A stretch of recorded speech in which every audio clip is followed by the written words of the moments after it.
Welcome to my YouTube channel Chemistry for You, C for You by Kamal. This is lecture number 7 of some basic concepts of chemistry और ये last lecture है इस chapter का। ठीक है, तो हमने पिछले लेक्चर में पता करा था स्टिक्योमेट्रिक के बारे में और लिमिटिंग रिएजेंट के बारे में। लेक्चर नंबर 6 था, उसमें हम पढ़ रहे थे केमिकल रिएक्शंस के बारे में। तो केमिकल रिएक्शंस में सबसे इंपॉर्टेंट बात है कि सॉल्यूशंस का यूज होता है। सॉल्यूशंस, दो सॉल्यूशंस होते हैं, उनको हम मिलाते हैं, रिएक्शन करवाते हैं। तो सॉल्यूशन, आपको सॉल्यूशन क्या होता है? तो सॉल्यूशन क्या होता है? सॉल्यूशन होता है एक होमोजीनियस मिक्सचर। एक होमोजीनियस मिक्सचर होता है जिसमें दो या दो से अधिक कंपोनेंट क्या होते हैं, मिलके सॉल्यूशन बनाते हैं। जैसे आपने वाटर में क्या मिला रखा है, आपने सॉल्ट मिला रखा है, शुगर मिला रखा है, this is called solution. Solution में दो कंपोनेंट होते हैं। सॉल्यूशन में दो कंपोनेंट होता है, एक होता है सॉल्यूट और एक होता है सॉल्वेंट। एक होता है सॉल्यूट और एक होता है सॉल्वेंट। अब ये जो सॉल्यूट और सॉल्वेंट होता है, इस सॉल्यूट हम कह सकते हैं कि लेसर अमाउंट में जो होता है उसे सॉल्यूट कहते हैं, और अगर जो ज्यादा अमाउंट में होता है उसे क्या कहते हैं, सॉल्वेंट कहते हैं। जनरली हम यही कहते हैं। वैसे तो हम कह सकते हैं कि सॉल्वेंट वो हुआ जिसमें सॉल्यूशन का फेज वही होगा। ठीक है, जैसे अगर हमने नमक को पानी में मिलाया, तो नमक को पानी में मिलाया जो सॉल्यूशन है उसका जो फेज है वो क्या है आपका, लिक्विड ही तो है। तो लिक्विड है तो इसलिए हमने सॉल्वेंट कौन कहेंगे, वाटर को सॉल्वेंट कहेंगे। तो वैसे तो हम क्या कह सकते हैं, सॉल्यूट लेसर अमाउंट में, सॉल्वेंट हम मोर अमाउंट में जो होता है उसे क्या कहते हैं, सॉल्वेंट कहते हैं। जब भी हमें सॉल्यूशन की बात होती है तो एक चीज की बात होती है, वो होती है किसकी, कंसंट्रेशन की बात होती है। कंसंट्रेशन क्या होता है? कंसंट्रेशन क्या होता है? कंसंट्रेशन होता है the amount of solute present in a given quantity of solvent और सॉल्यूशन। मतलब कि आपके पास कोई क्वांटिटी है किसकी, सॉल्यूट की, वो कितने अमाउंट ऑफ सॉल्वेंट में या तो सॉल्यूशन में वो कितना अमाउंट का है, उसको हम क्या कहते हैं, कंसंट्रेशन कहते हैं। लेस अमाउंट में है वो चीज सॉल्यूट तो लेस कंसंट्रेटेड, मोर अमाउंट में है तो मोर कंसंट्रेटेड। इसको सिंपली समझ सकते हैं कि कंसंट्रेशन टर्म्स का यूज हमें इसलिए करना पड़ता है कि रिएक्शन कितने इससे रिएक्शन करेगी, कितने। जैसे आप घर में बनाते हो तो आपको पता होता है कि इतने अमाउंट ऑफ चीनी डालनी है, मतलब कम अमाउंट में डालोगे तो चीनी फीकी, चाय कैसी बनेगी, थोड़ी सी कम फीकी बनेगी, और ज्यादा अमाउंट में तो अच्छी, मतलब ज्यादा चीनी की चाय बनेगी। तो यही कंसंट्रेशन टर्म्स कंसंट्रेशन यूज होती हैं। तो कंसंट्रेशन क्या हुआ, amount of solute present in A given quantity, मतलब क्वांटिटी दी गई होगी ऑफ सॉल्वेंट और सॉल्यूशन में, इसको क्या कहते हैं, कंसंट्रेशन कहते हैं। अब कंसंट्रेशन जब हम डिफाइन करते हैं तो कंसंट्रेशन टर्म्स होते हैं। तो कौन से कंसंट्रेशन टर्म्स हैं जिनको हम डिफाइन करते हैं? उन कंसंट्रेशन टर्म्स को हम दो टाइप में डिवाइड करते हैं। पहले कुछ टर्म्स हैं, ठीक है, कुछ टर्म्स हैं कंसंट्रेशन को डिफाइन करने के लिए, और वो टर्म्स टेम्परेचर के डिपेंडेंट भी हो सकते हैं और टेम्परेचर इंडिपेंडेंट भी हो सकते हैं। कहने का मतलब ये है कि आपके पास सॉल्यूशन है, सॉल्यूशन में आपने वो जो प्रोसेस कर रहे हो सॉल्यूशन बनाने की या रिएक्शन करने की कोशिश कर रहे हो, तो उस समय आप जो टेम्परेचर है उसको आप चेंज नहीं कर रहे हो, और एक बार आप चेंज कर रहे हो। तो कौन कौन से कंसंट्रेशन टर्म्स हैं जो जिस पे इफेक्ट पड़ता है और जिस पे इफेक्ट नहीं पड़ता है? तो टेम्परेचर जिनमें वॉल्यूम यूज हो रहा हो, मतलब अगर आप जिन टर्म्स में वॉल्यूम का यूज हो रहा हो तो वो टर्म्स टेम्परेचर डिपेंडेंट होंगे, और वो टर्म्स जिनमें वॉल्यूम का यूज की जगह मास का यूज हो रहा है, सिंपल सी बात है, मास का चेंज नहीं होता है टेम्परेचर चेंज में, वॉल्यूम चेंज होता है जब भी हम आपका टेम्परेचर चेंज करते हैं। तो वो टर्म्स कौन कौन से हैं, इनको हम एलोबरेट जरूर करेंगे अभी थोड़ी देर में, लेकिन पहले हम टर्म्स जान लें कौन से टेम्परेचर डिपेंडेंट और कौन से टेम्परेचर इंडिपेंडेंट है। पहला है वॉल्यूम परसेंट, टेम्परेचर डिपेंडेंट। अभी हम समझेंगे कि क्या होता है ये वॉल्यूम परसेंट, एक टेम्परेचर डिपेंडेंट कंसंट्रेशन टर्म्स है। दूसरा वेट बाय वॉल्यूम परसेंट, ये भी एक क्या है, इसमें भी वॉल्यूम आया, ठीक है। दूसरा है तीसरा है मोलैरिटी। मोलैरिटी भी एक कैसा टर्म है, डिपेंडेंट टर्म है। तीसरा है नॉर्मेलिटी, चौथा है नॉर्मेलिटी। तो ये हमारे टर्म जो हम इसमें पढ़ने वाले, volume percent, weight by volume percent, molarity, normality, ये कैसे हैं, टेम्परेचर डिपेंडेंट है। जो टेम्परेचर इंडिपेंडेंट है वो है मास परसेंट, पार्ट पर मिलियन, ध्यान रखना, पार्ट पर million, weight by weight, part पर मिलियन, वेट बाय वेट, ध्यान रखना। अगर पार्ट पर मिलियन वेट बाय वॉल्यूम भी होता है, वॉल्यूम बाय वॉल्यूम भी होता है, लेकिन हम यहाँ पर पार्ट पर मिलियन वेट बाय वेट के बारे में पढ़ते हैं जो मास से रिलेटेड होता है। तो ये क्या है, आपका इंडिपेंडेंट होता है। दूसरा है मोलैलिटी। मोलैलिटी भी क्या होता है, टेम्परेचर इंडिपेंडेंट होता है। मोल फ्रैक्शन भी क्या होता है, टेम्परेचर डिपेंडेंट। तो पहला टर्म हम डिस्कस करते हैं मास परसेंट। तो मास परसेंट क्या होता है? मास परसेंट अगर मानो कि आपके पास एक ए और एक बी दो कंपोनेंट है, कह सकते हो कि एक चीनी है और वाटर है, शुगर और वाटर, दो कंपोनेंट है, ठीक है। अब वो दो कंपोनेंट में मास परसेंट निकालना है किसका? किसी एक का। तो फॉर्मूला ये होता है कि दो कंपोनेंट है तो mass percent of A is equal to क्या हो जाएगा? Mass of A upon mass of A plus B. मतलब आपके पास एक ए कंपोनेंट था और एक बी कंपोनेंट था और इन दोनों ने मिला के क्या बनाया है? एक ए बी सॉल्यूशन बनाया है। तो A plus B A B solution बनाया। अब दोनों का जो वॉल्यूम मास होगा वो क्या हो जाएगा? Total volume, total mass of the solution. तो total mass of the solution A plus B की जगह आप क्या लिख सकते हो? मास ऑफ सॉल्यूशन भी लिख सकते हो। तो mass of A upon mass of solution into 100 या फिर mass of A plus B. दूसरा हम कह सकते हैं कि अगर हमें मास परसेंट ऑफ बी निकालना होगा तो mass percent of B is equal to mass of B upon mass of solution into 100। तो क्या हो जाएगा? मास परसेंट निकालने का तरीका यह है, ठीक है। तो अब हमारे पास इससे रिलेटेड एक क्वेश्चन है, सिंपल सा क्वेश्चन है कि if 11 gram of oxalic acid, कहते हैं ऑक्जेलिक एसिड का फॉर्मूला याद कर लो क्योंकि मैंने लिखा इसलिए है क्योंकि ये फॉर्मूला बार बार यूज होता है, प्रैक्टिकल्स में भी यूज होता है, इस वजह से मैंने फॉर्मूला यहाँ लिख दिया है ऑक्जेलिक एसिड का, सिंपली लिख भी सकता था ऑक्जेलिक एसिड। तो ये इसका फॉर्मूला है, are dissolved in 500 ml of the solution, density इतनी दी गई है, what is the mass percent of oxalic acid. कहने का मतलब है आपको मास परसेंट निकालना है। मतलब क्या दिया हुआ है? ऑक्जेलिक एसिड दिया हुआ है, ऑक्जेलिक एसिड दिया हुआ है और उसने क्या बना रखा है? एक सॉल्वेंट से मिलके, सॉल्वेंट का नाम यहाँ डिस्कस नहीं किया हुआ है, डेंसिटी सॉल्यूशन दे रखा है, ये नहीं बता रखा कि कौन सा सॉल्वेंट है, जरूरत भी नहीं है उसकी। तो दोनों ने मिलके क्या बनाया? ऑक्जेलिक एसिड और सॉल्वेंट ने मिलके क्या बनाया? एक सॉल्यूशन बनाया, ठीक है। उसमें बोला गया है कि 500 ml का सॉल्यूशन बनाया, ठीक हो गया, 500 ml का सॉल्यूशन बनाया और आपसे पूछा गया इसकी डेंसिटी आपको दी गई है इसकी 1.1, ठीक है। क्या पूछा गया? मास परसेंट ऑफ ए। तो मास परसेंट के लिए क्या चाहिए? मास ऑफ, अगर मैं यहाँ पर ऑक्जेलिक एसिड लिखता हूँ, mass percent of A oxalic acid is equal to mass of oxalic acid of mass of solution. दिया क्या है? दिया है आपको वॉल्यूम ऑफ द सॉल्यूशन। तो वॉल्यूम ऑफ द सॉल्यूशन है और आपको मास ऑफ सॉल्यूशन निकालना है, तो मास ऑफ सॉल्यूशन तो दिया ही नहीं है, तो उसके लिए आपको क्या दी गई है? डेंसिटी दी गई है। तो density is equal to mass by volume होता है। तो डेंसिटी के लिए हम क्या कर लेंगे? डेंसिटी से हम क्या निकाल लेंगे? डेंसिटी हमें कितनी दी गई है? 1.1। तो मास ऑफ सॉल्यूशन कितना हो जाएगा? मास ऑफ सॉल्यूशन हो जाएगा क्या? डेंसिटी का फॉर्मूला क्या होता है? Density is equal to mass upon volume, mass of solution upon volume of solution. तो डेंसिटी दी है तो मास, तो डेंसिटी इनटू वॉल्यूम। तो डेंसिटी कितनी है? 1.1। वॉल्यूम कितना है? 500 ml। तो ml है, ये ml है और ये ग्राम पर ml है। तो ml कैंसिल हो जाएगा, जो मास ऑफ सॉल्यूशन आ जाएगा वो कितना आ जाएगा? Mass of solution is equal to 550 gram. उसके बाद मास ऑफ ऑक्जेलिक एसिड कितना दिया हुआ है? मास ऑफ ऑक्जेलिक एसिड दिया हुआ है, देखो 11 ग्राम का ऑक्जेलिक एसिड है जो मिलाया गया है एक सॉल्वेंट में, उसने 500 ml का क्या बनाया है? सॉल्यूशन बनाया है। तो क्या पता लग गया? मास ऑफ ऑक्जेलिक एसिड भी पता लग गया, मास ऑफ सॉल्यूशन भी पता लग गया। तो 11/550 इंटू 100, तो कितना आंसर आ जाएगा? 2% इसका आंसर आ जाएगा। तो नेक्स्ट इसी तरीके से हमें देख, नोट कर लीजिए इसको, ठीक है। अब इसके बाद आपके पास एक, ये तो मास परसेंट था, मास परसेंट में क्या था? Mass of A upon mass of solution. अगर दो कंपोनेंट है तो mass of A plus B, तीन कंपोनेंट है तो mass of A plus B plus C, D है तो A plus B plus C plus D, जो भी मास होगा सॉल्यूशन का। अगर एक दो ही कंपोनेंट की हम ज्यादातर बातें करते हैं, ठीक है। तो दूसरा है आपका एक वॉल्यूम परसेंट। तो वॉल्यूम परसेंट बिल्कुल मास परसेंट की तरह है, सिंपली यहां भी हम कह सकते हैं कि if A and B are two component, तो दो कंपोनेंट है और कहा गया है if A and B are two component then volume percent of A. तो क्या लिख देंगे? वही चीज, मास की जगह वॉल्यूम आ जाएगा। तो volume of A upon volume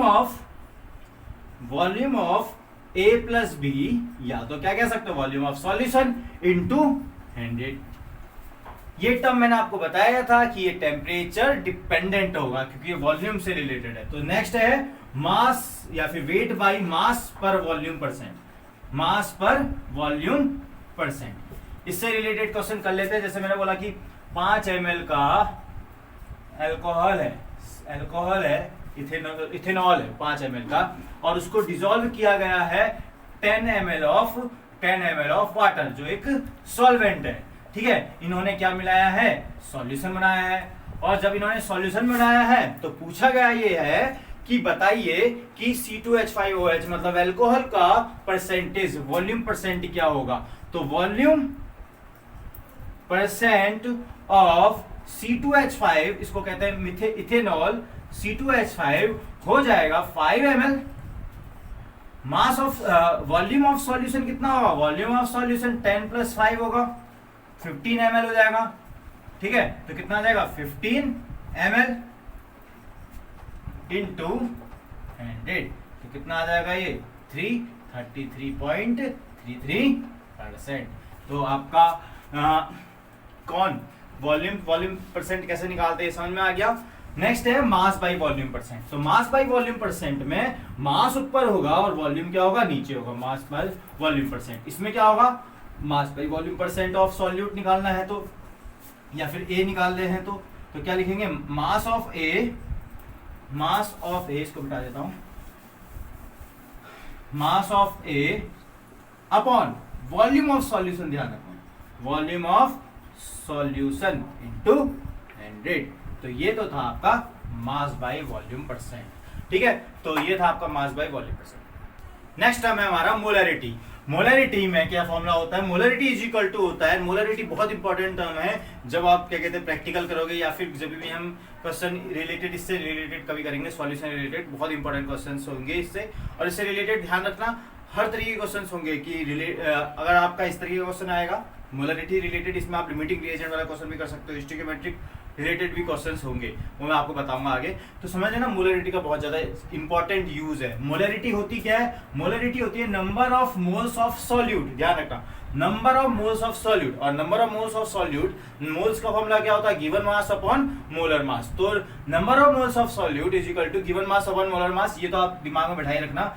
volume of solution in litre, volume of solution in litre. तो एक क्वेश्चन जैसे हम कर लेते हैं कि क्या कह सकते हैं कि 9.8 ग्राम, 9.8 ग्राम H2SO4 है, H2SO4 है, dissolved in 500 centimetre cube of solution. तो फाइंड आउट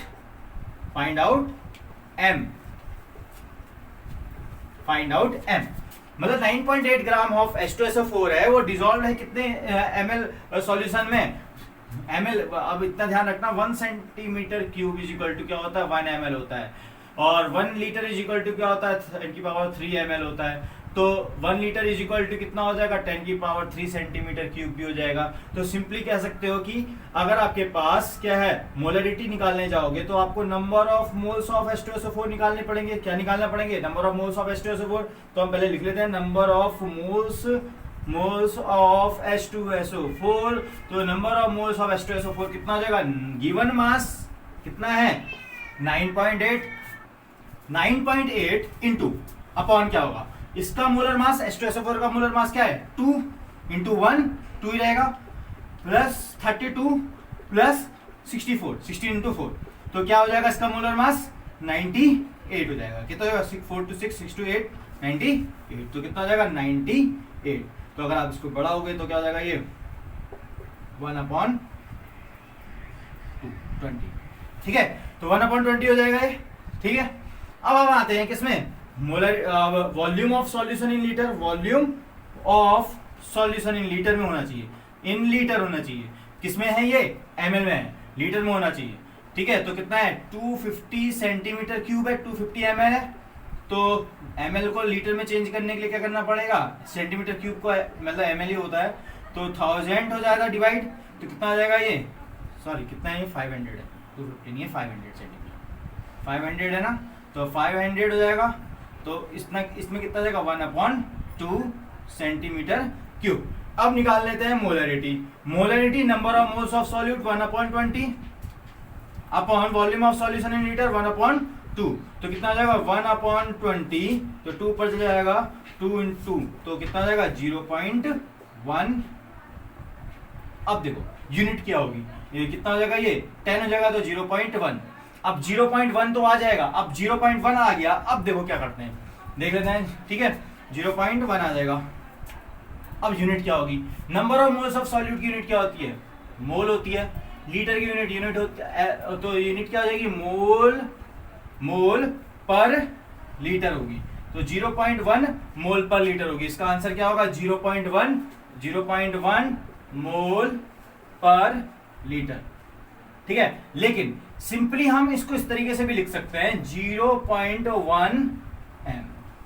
0.1 एम लीटर को हम क्या लिख सकते हैं, पर लीटर को 0.1 एम भी लिख सकते हैं। एक और क्वेश्चन कर लेते हैं, आपके सामने है।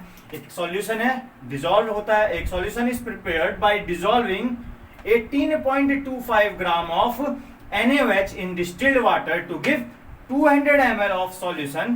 Calculate M. सिंपल सा है यहाँ पर भी कि NaOH है क्या आपका सॉल्यूट, डिसॉल्व है वाटर में, लेकिन सॉल्यूशन कितने का बना है, volume of solution in litre है, ml में दिया हुआ है, लीटर में चेंज करना पड़ेगा 200। तो 200 है तो फॉर्मूला डायरेक्ट लगा देंगे कि गिवन मास सॉल्यूट क्या है NaOH, तो 18.25/40 क्योंकि number of moles of NaOH है। 200 ml क्या है सॉल्यूशन, तो 200 ml 200 upon volume of solution in litre, volume of solution in litre क्या हो जाएगा, लीटर हो जाएगा कितना 200 अपॉन 1000, ठीक है 200 अपॉन 1000। तो मोलरिटी का फॉर्मूला क्या हो जाएगा, नंबर ऑफ मोल्स 18.25/40 और गिवन वॉल्यूम, ठीक है। तो आंसर कितना आ जाएगा, इसको अगर हम इसको देखो कैंसिल कर देते हैं, ये हो जाएगा, ठीक है। तो ये 8 हो जाएगा, 8 2 16, 2 हो जाएगा 2 फिर 2.28 मोल पर लीटर। मोल पर लीटर को मोलरिटी भी लिखते हैं। नेक्स्ट टर्म है हमारा नॉर्मेलिटी। नॉर्मेलिटी भी एक ऐसा टर्म है, टेम्परेचर डिपेंडेंट है एज जैसे मोलरिटी है, लेकिन मोलरिटी की तरह ही हम इसको ट्रीट करेंगे। ध्यान रखना है मोलरिटी का फॉर्मूला था number of moles of solute, यहाँ क्या है number of gram equivalent of solute, ठीक है, number of gram equivalent of solute. Molarity में एक और था volume of solution in litre, तो ये तो सेम रहेगा, बस दोनों के ऊपर में क्या चेंज है, नंबर ऑफ मोल्स की जगह नंबर ऑफ ग्राम इक्विवेलेंट है। और नंबर ऑफ ग्राम इक्विवेलेंट क्या होता है, नंबर ऑफ ग्राम इक्विवेलेंट, और वहां नंबर ऑफ मोल्स था तो given mass upon molar mass था नंबर ऑफ मोल्स में। यहां क्या लिखोगे, number of gram equivalent is equal to given mass upon equivalent mass, क्योंकि नंबर ऑफ ग्राम इक्विवेलेंट है तो आएगा क्या, नंबर ऑफ ग्राम इक्विवेलेंट में इक्विवेलेंट मास आएगा, वहां नंबर ऑफ मोल्स था तो नंबर मोलर मास आएगा। अब यहाँ इक्विवेलेंट मास है, इक्विवेलेंट मास का फॉर्मूला होता है molar mass upon N. N को हम बोलते हैं वैलेंसी फैक्टर, नॉर्मली हम वैलेंसी फैक्टर बोलते हैं। अब इस केस में हम ज्यादातर एसिड्स और बेस से ट्रीट करते हैं, यहाँ हम सॉल्यूशंस कैसे लेते हैं, एसिड्स और बेस की बात कर रहे होते हैं ज्यादातर। तो यहाँ के टर्म के अकॉर्डिंग 11th में जो हमारे टर्म्स हैं उसके अकॉर्डिंग मैं आपको समझा देता हूँ कि एन का मतलब क्या होता है। एन का मतलब होता है बेसिसिटी और एसिडिटी। बेसिसिटी का मतलब होता है number of H+ ion donated bye a molecule of acid in solution. जब कोई सॉल्यूशन में एसिड है, कोई HCl है एसिड, तो वो वाटर में अगर है या कोई सॉल्यूशन में है तो कितने वो H+ देगा, वो कहलाती है उसकी बेसिसिटी। कितने H+ देता है वो, कितने H+ डोनेट करेगा, वो क्या कहलाएगी उसकी बेसिसिटी। एसिडिटी क्या हुई, अगर कोई बेस आपने डिसॉल्व कर रखा है वो कितने OH- दे रहा है, एक मॉलिक्यूल कितने OH- दे रहा है, वो उसकी क्या कहलाती है, एसिडिटी कहलाती है। तो जैसे N = 1 किस किस के लिए होगा, देखो अगर मैं एसिड की बात करूं तो एसिड में N = 1 किस किस के लिए होगा, देखते हैं। एसिड में सोचो जो एक ही H देता है, कौन कौन होता है, HCl होता है। HCl क्या देता है, एक H+ देता है ना, H++ Cl- ये तो सुना होगा। वैसे ही HNO3 के लिए भी क्या होता है, N की वैल्यू 1 होती है। और किसके लिए और किसके लिए और किसके लिए होता है, और हम बात करते हैं HNO बेस की बात कर लें तो बेस में N = 1 किसके लिए होता है, NaOH के लिए होता है, KOH के लिए होता है, ठीक है। यहाँ पर कितने OH देता है बेस, KOH 2 देता है, 1 देता है। तो N = 2 की वैल्यू किसके लिए होती है, एसिड के लिए। एसिड में H2SO4 हो गया, H2SO4 हो गया, ये क्या है आपके N = इसके लिए क्या वैल्यू है, H2 और क्या हो जाएगा बेस में, क्या हो जाएगा बेस में अगर आपकी बात करेंगे तो बेस में कौन से हो जाएंगे आपके CaOH का होल ट्वाइस। अगर CaOH का होल ट्वाइस है तो ये क्या है आपके इसके लिए यहाँ पे कितने OH दे सकता है, ये 2, यहाँ कितने H दे सकता है 2। और कौन कौन से हो गए, और N इक्वल टू 3 के लिए एसिड में कौन होगा, एसिड में होगा H3PO4। बेस में अगर हम बात करें तो बेस के लिए हम कह सकते हैं AlOH का होल थ्राइस।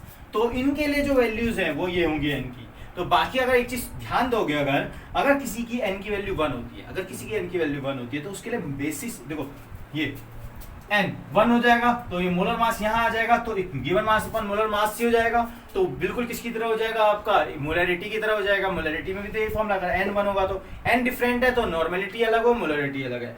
लेकिन N सेम है, N 1 है तो क्या हो जाएगा, नॉर्मेलिटी और मोलरिटी सेम होगी। जैसे एक मैंने रिलेशन लिखा हुआ है कि नॉर्मेलिटी और मोलरिटी में क्या रिलेशन है, N इंटू मोलरिटी। सिंपल सा है, जैसे अभी हमने निकाला वैसे निकाल सकते हैं। Normality is equal to N into molarity, which means N से मल्टीप्लाई कर दो। जैसे अभी हमने निकाला था ये वाला क्वेश्चन, जिसमें मैंने अभी बताया था कि 0 पॉइंट आपके पास क्या था, वो H2SO4 था, 9.8 ग्राम H2SO4 था। इससे पहले मैं करा चुका हूँ, इसमें डायरेक्ट मैं आंसर लिखूंगा, ठीक है। 9.8 gram of H2SO4 in 500 ml of solution था। तो इसकी नॉर्मेलिटी निकालो, तो मोलरिटी हमने निकाली थी, मोलरिटी इज इक्वल टू कितनी थी इसकी, molarity is equal to 0.1 m थी। तो मोलरिटी इज इक्वल टू कितना, नॉर्मेलिटी इज इक्वल टू होता है N इंटू मोलरिटी। तो N यहाँ पर कितना है, H2SO4 के लिए N कितनी है, की वैल्यू कितनी है 2, तो 2 इंटू 0.1 कितनी हो जाएगी 0.2 N। N लिख देंगे, ध्यान रखना, वहां मोलरिटी में M लिखा था तो यहाँ क्या लिख देंगे हम N।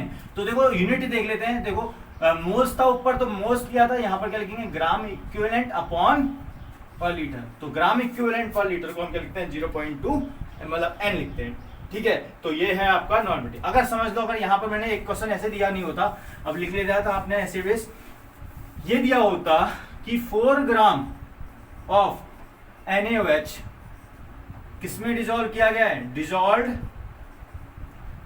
Dissolve in 250 ml of solution.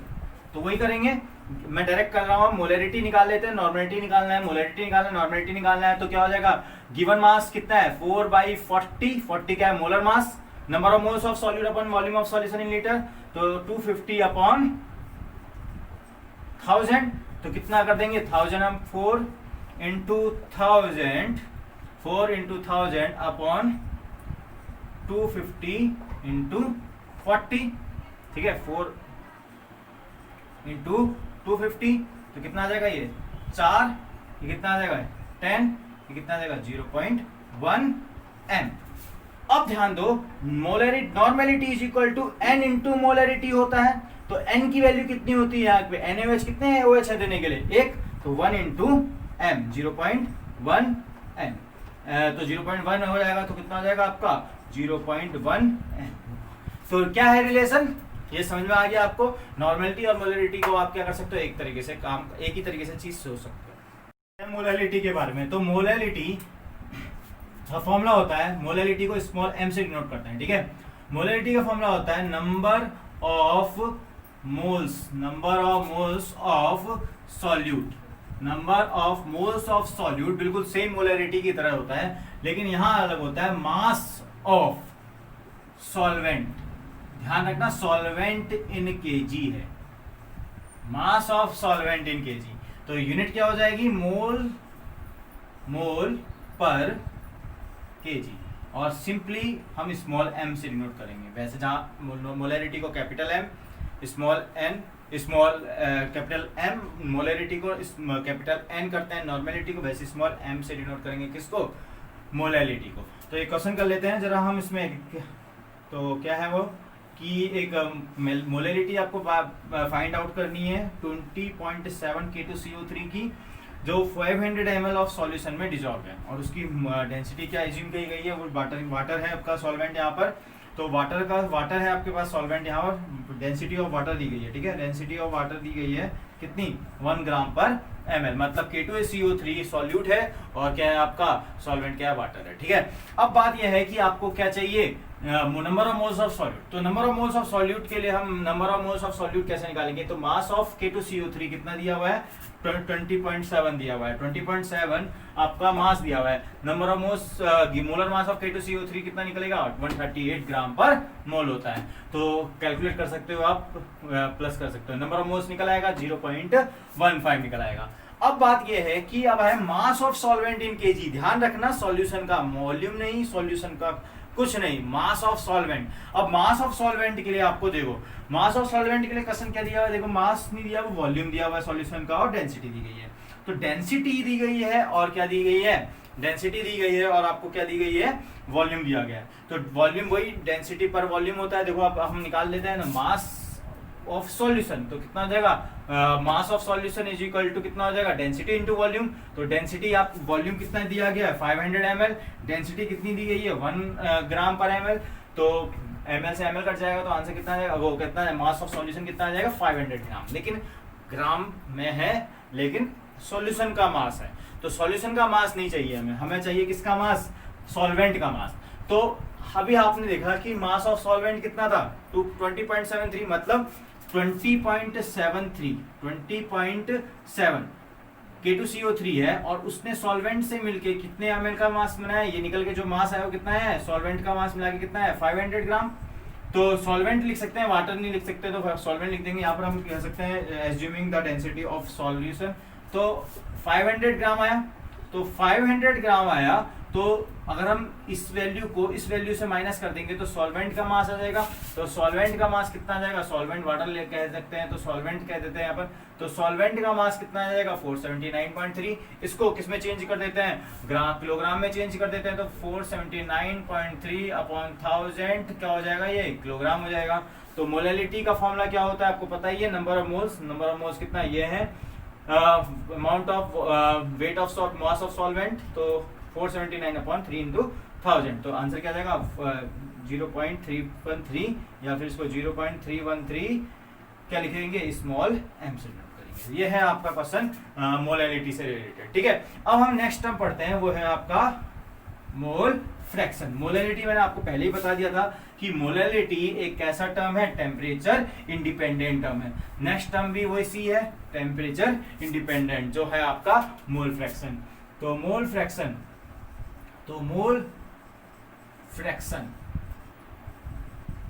ठीक है।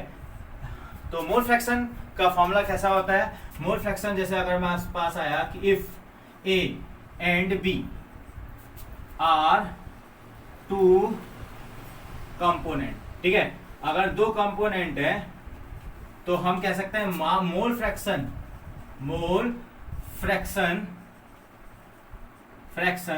Of A. डिनोट करने के लिए आपको इस तरीके से डिनोट करोगे, एक्स से करके कह सकते हो इसको, वैसे जाइए कहते हैं, एक्स से कहे जो भी कहे, ठीक है, एक्स से कह देते हैं हम, ठीक है। तो क्या होता है फॉर्मूला होता है number of moles of A plus number of moles of A plus B. या सिंपली इसको अगर मैं number of moles of N A लिख दूं और number of moles of B को एन बी लिखूं तो क्या लिख सकता हूं, N A upon N A plus N B. वैसी mole fraction of B is equal to हो जाता है X B is equal to कितना लिख जाएंगे, N B upon N A plus N B. अब देखो अगर तीन टर्म होते ए बी सी होता तो कंपोनेंट, ठीक है, तीन टर्म होता तो यहाँ पर N A upon N A plus N B plus N C होता, N B is equal to N A plus N B plus N C होता, ठीक है। जितने भी टर्म होंगे उतना पूरा का पूरा ऐड कर देंगे। और ध्यान रखना जितने भी कंपोनेंट होंगे, जितना भी मोल फ्रैक्शन होगा उनका सम कितना होता है, 1 होता है। कितना होता है, 1 होता है। जैसे मैंने बोला कि आपके पास एक कंपोनेंट ए है, दूसरा कंपोनेंट बी है, तो दोनों ने मिलाया, इसमें एन ए 1 है, एन बी कितना है 3 है। तो दोनों को मिलाने के बाद एक ए बी सॉल्यूशन बना और उसके नंबर ऑफ मोल्स कितने हो जाएंगे, N A plus N B कितना हो जाएगा, is equal to 1 plus 3 is equal to कितना हो जाएगा 4। अब आपसे पूछा जाए कि मोल फ्रैक्शन ऑफ ए निकालो, तो मोल फ्रैक्शन ऑफ ए कितना है, एन ए कितना है 1 ठीक है। Na plus NB, Na plus NB कितना हो जाएगा 4, तो कितना आ जाएगा 1/4। तो xb कितना आ जाएगा, xb इज इक्वल टू कितना हो जाएगा 3 हो जाएगा, 3/4। तो दोनों को सम करोगे तो देखोगे कितना आएगा, दोनों का सम 1 ही आएगा, ठीक है। तो ये था हमारा मोल फ्रैक्शन। तो फॉर्मूले में आपको बता दूं, इस चैप्टर में हमने कौन कौन से फॉर्मूले पढ़े हैं। इसमें मास परसेंट फॉर्मूला पढ़ा है, mass percent of A is, अगर दो कंपोनेंट है तो mass percent of A upon mass of solution या mass of A plus B into 100। Volume percent में volume of A upon volume of A plus B into 100। Molarity का formula था number of moles of solute upon volume of solution in litre. Next formula था normality का number of gram equivalent upon volume of solution in litre. Molarity का formula था number of moles of solute upon mass of solvent in KG. Mole fraction का formula था, अगर किसी ए का mole fraction निकालने हैं तो Na upon Na plus Nb, और सब मोल फ्रैक्शन का सम क्या होता है 1 होता है। तो ये था हमारा some basic concepts of chemistry के थोड़े न्यूमेरिकल्स और कॉन्सेप्ट्स जो मैंने आपको थोड़े बताए डेफिनेशन टाइप में। तो अब हमारा ये चैप्टर नंबर 1 कंप्लीट हो चुका है। सेकंड हमारा होगा स्ट्रक्चर ऑफ एटम, जो मैं सेकंड चैप्टर इसके बाद आपके लिए अपलोड करूंगा। तो ये वीडियो आपको अच्छा लगा तो आप क्या करें, इसको लाइक या शेयर जरूर करें और इस चैनल को सब्सक्राइब करना बिल्कुल ना भूलें। थैंक्स।